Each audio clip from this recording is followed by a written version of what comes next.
AFC অনূর্ধ্ব-20 বাছাইয়ে সোমবার মুখোমুখি হবে বা খেলবে বাংলাদেশ। বাংলাদেশ প্রথম ম্যাচ খেলেছিল সিরিয়ার বিপক্ষে, যে ম্যাচটি সিরিয়ার বিপক্ষে হেরেছিল এবং সিরিয়ার বিপক্ষে এই ম্যাচটি শেষ। এখন বাংলাদেশের লক্ষ্য দ্বিতীয় ম্যাচে কামব্যাক করা। দ্বিতীয় ম্যাচে কামব্যাক করার জন্য বাংলাদেশ মাঠে নামবে। সে হিসেবে বাংলাদেশের প্রতিপক্ষ থাকবে গুয়াম। গুয়ামও একটি ম্যাচ খেলেছে এবং বাংলাদেশও একটি ম্যাচ খেলেছে, তাই দু দলের জন্যই এই ম্যাচটি জিতা অত্যন্ত জরুরি।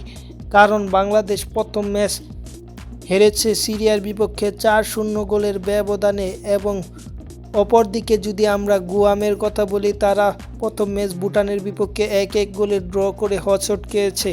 ভিয়েতনামে এই ম্যাচগুলো অনুষ্ঠিত হবে। সব কিছু মিলিয়ে যদি আমরা দেখি, সেখানে সিরিয়ার বিপক্ষে হারলেও বাংলাদেশের সামনে সুযোগ থাকছে। সে সুযোগ বাংলাদেশ হাতছাড়া করতে চাইবে না। গুয়ামকে হারিয়েই বাংলাদেশ মিশন শুরু করতে চায় বা প্রথম ম্যাচ পর দ্বিতীয় ম্যাচে জয় চায়। বাংলাদেশ এবং গুয়ামের মধ্যকার ম্যাচটি অনুষ্ঠিত হবে সোমবার সন্ধ্যা 6টায় ভিয়েতনামে অনুষ্ঠিত হবে। যারা খেলা দেখতে ভালোবাসেন তারা চ্যানেলটি সাবস্ক্রাইব করে রাখতে পারেন। ধন্যবাদ।